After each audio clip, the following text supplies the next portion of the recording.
When people hear the word grief, they automatically think about death. They think about funerals and black dresses and sympathy cards. And yes, that's grief. But what nobody tells you is that grief shows up in so many other ways in your life. There are types of grief that hit you just as hard, maybe even harder, because you don't even recognize them as grief. You're just walking around feeling heavy, feeling lost, feeling like something is wrong with you, when really you're grieving something and you don't even know it. So in this video, I'm breaking down 5 types of grief that nobody prepares you for. And I need you to pay attention, because once you understand what you're actually feeling, you can start to heal from it. Let's get into it. The first type, grieving the life you thought you'd have. Let's be honest, nobody ever prepares you for this one. You grow up with a certain picture in your head of what life is supposed to look like. By a certain age, you imagine you'll have the dream career, the house you always wanted, maybe a marriage, maybe kids, maybe financial freedom. And then, one day, you look up and reality just doesn't match the picture. That gap between expectation and reality, that's grief. And it's one of the most painful, silent types of grief out there. Because here's the truth, sometimes the dream doesn't die in one big, dramatic moment. Sometimes it dies slowly, almost unnoticeably, through 1,000 small disappointments. You didn't get the job. The relationship didn't last. That 5-year plan stretched into 10. And before you know it, you're sitting in a life you never imagined for yourself, wondering, how did I even get here?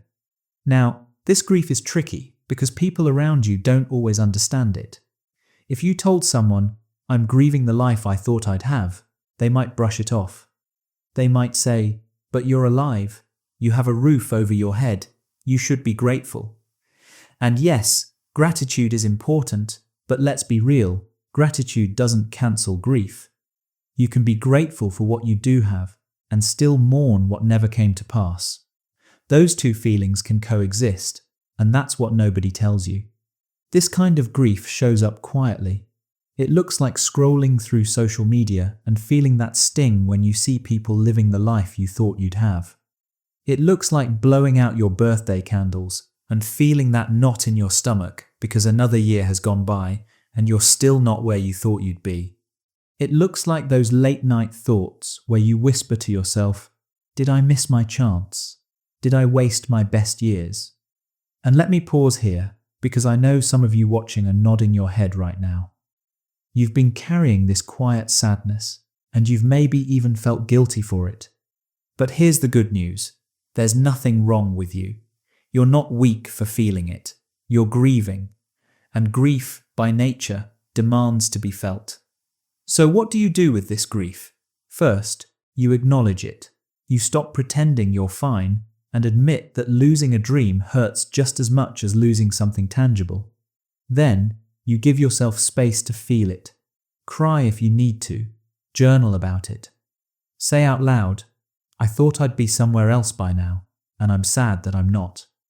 Sometimes simply naming it can lift half the weight. But here's the part I want you to hold on to. Just because the old dream didn't work out doesn't mean your story is over. It doesn't mean you failed. Sometimes life closes a door, not to punish you, but to redirect you towards something that will fit you even better than the dream you originally had. The grief comes from letting go of what you thought life should look like, but the healing begins when you start asking, what could my life still become? Friend, you're allowed to mourn the timeline that didn't happen. But don't confuse a delayed path with a dead destiny. You still have time, you still have purpose, and you still have the power to dream again, even if it looks different than before. The second type, grieving relationships that don't die but change. Think about it. Maybe you had that one best friend who knew everything about you. You two used to be inseparable, talking every single day, sharing secrets, planning your futures together. But now? You barely text once in a while, and when you do, the conversations feel a little forced, like you're both trying to recreate something that just isn't there anymore. That's grief. Or maybe it's your parents.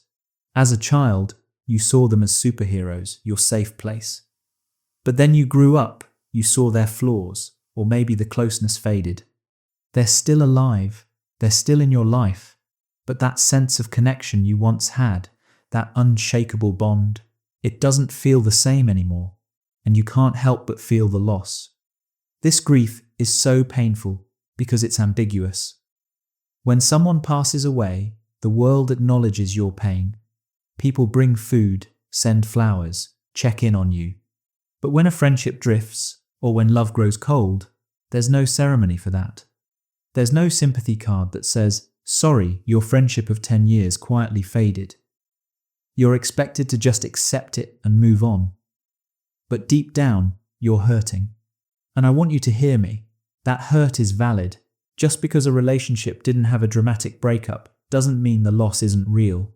In fact, sometimes it's harder to grieve a relationship that fades slowly, because you don't know when to officially call it over.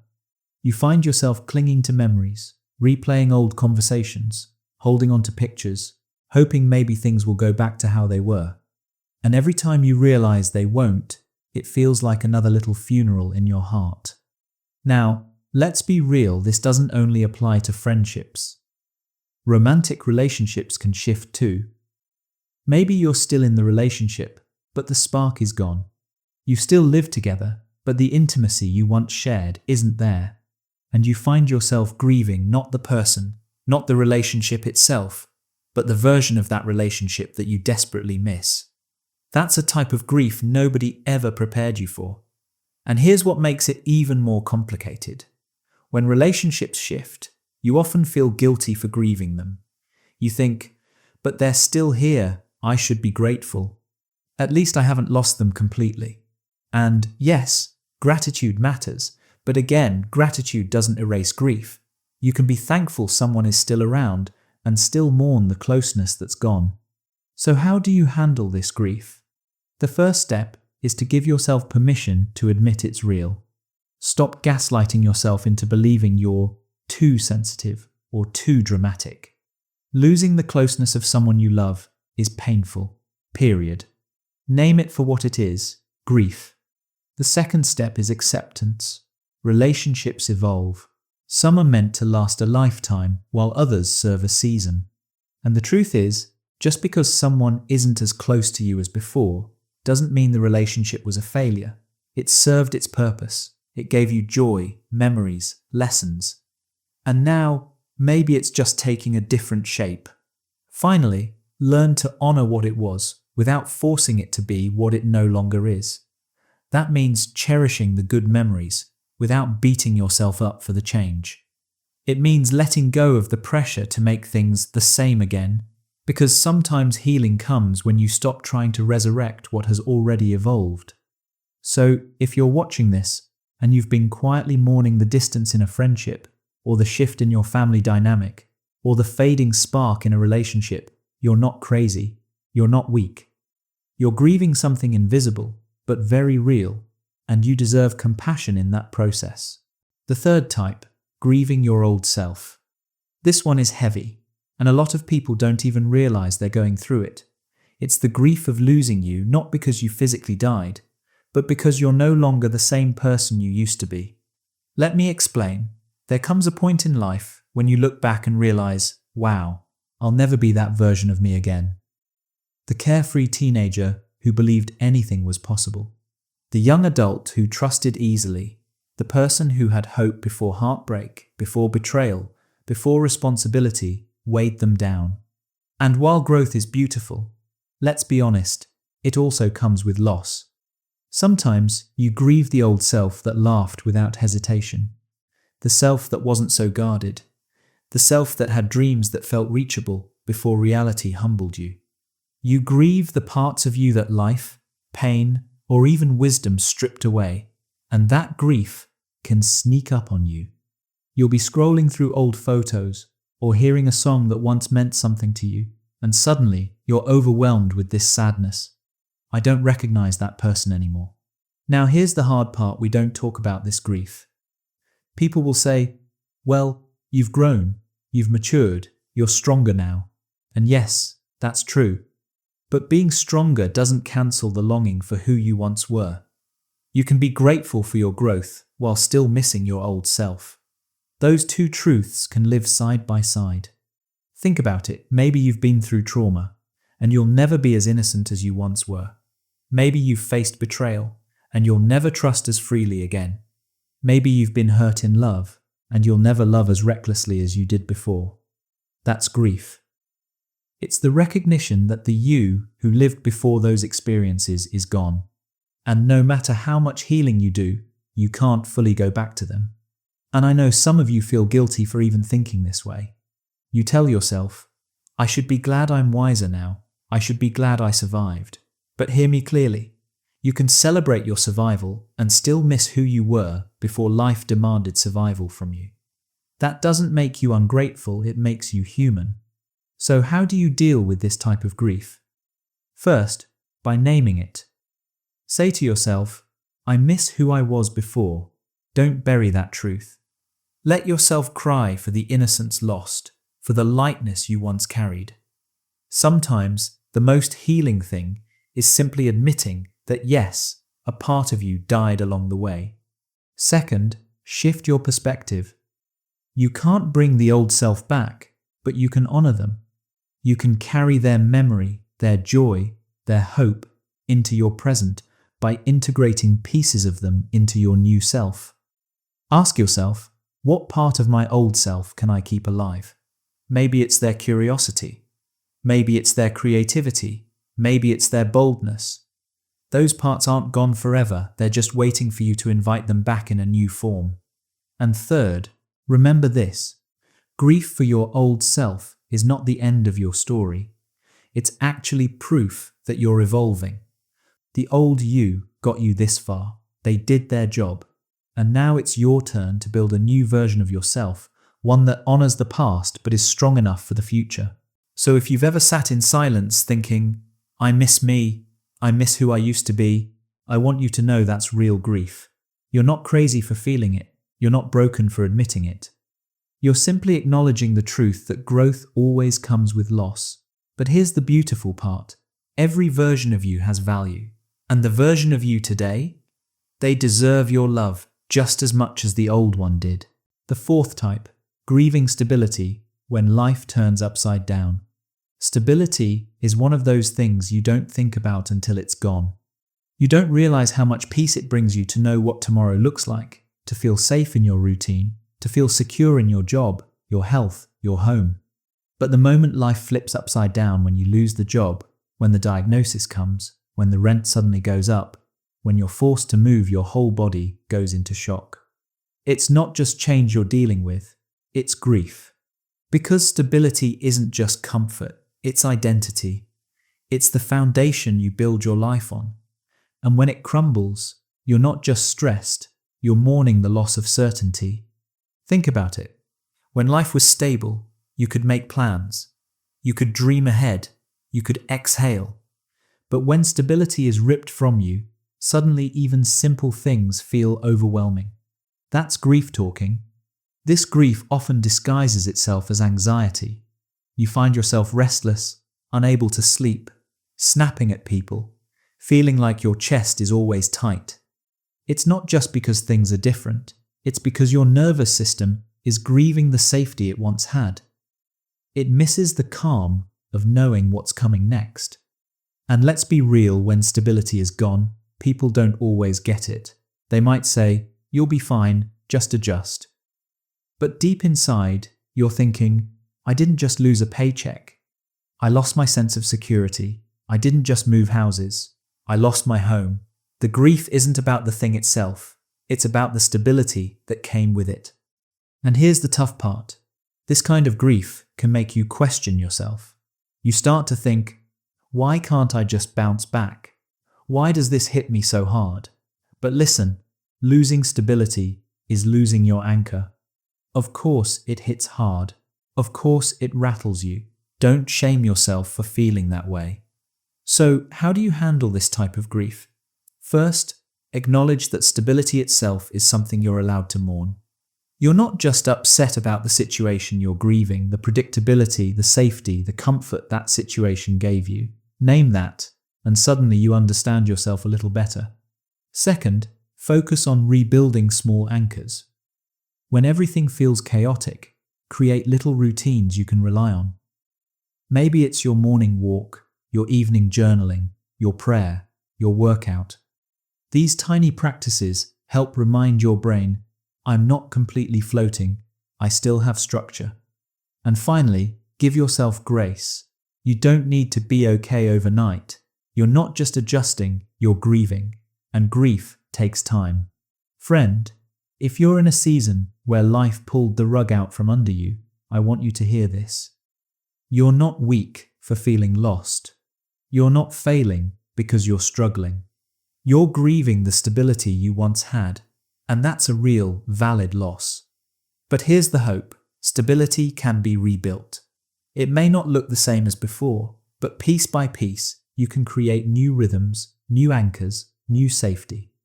And one day, you'll look back and realize, yes, you grieved the old stability, but you also found strength in building a new one. The fifth type, grieving what you never received. For example, maybe you grew up without the love, affection, or validation every child deserves. Nobody tucked you in at night. Nobody told you, I'm proud of you. Nobody created a safe space for your feelings. And now, as an adult, you're left with this ache for something that never existed. That ache, that's grief. Or maybe you never received the opportunities you should have. Other people got mentors, resources, connections, and you had to fight tooth and nail for scraps. Deep down, you know life should have given you more than it did. And there's a grief in that. Because how do you mourn something you never got to touch in the first place? That's what makes this grief so tricky. When you talk about it, people might dismiss it. They'll say, you can't miss what you never had. But let me tell you something, yes, you can. Because your soul knows, your heart knows. There's a part of you that recognizes what was missing, and it carries the pain of that absence every single day. And here's the thing, this grief doesn't always show up as sadness. Sometimes it disguises itself as anger. You find yourself bitter, resentful, asking questions like, why did they get love and I didn't? Why did life hand me the short end of the stick? Other times, it shows up as emptiness, this nagging feeling that something is missing no matter how much success you stack on top of it. And if you're not careful, this grief can push you into cycles. You chase people who can't give you what you need, hoping they'll fill the void. You overwork yourself, hoping achievements will silence the ache. Or you numb yourself with distractions, anything to avoid sitting in that quiet sadness of what you never received. But friend, let me say this with love. The way forward isn't to deny this grief, it's to acknowledge it. To say out loud, I should have been loved better. I should have been nurtured. I should have had opportunities. And I didn't. And that hurt is real. Giving yourself permission to name it is the first step to healing it. And here's the hope. While you can't go back in time and give your younger self what they deserved, you can start giving it to yourself now. You can become the parent your inner child needed. You can affirm yourself in ways no one else did. You can set boundaries that protect the love you should have always had. And in doing that, you begin to rewrite the story. This grief doesn't go away overnight, and it may never fully disappear. But when you stop ignoring it and start honoring it, it loses its power to silently control you. Instead of chasing what you never had, you start building what you deserve now. So, if you're watching this and you feel that deep emptiness, that missing piece you can't quite explain, I want you to know this. You are not broken, you are grieving, and your grief is valid. What you never received was not your fault, but your healing is your responsibility. And the good news is, you are strong enough to give yourself the love, the care, and the opportunities that were once withheld from you. Grief in all its forms is a reminder that we are alive, that we feel deeply, and that we are still capable of healing. Don't rush yourself. Don't shame yourself. Honor the weight of what you carry, and trust that even in your sorrow, new strength is being born.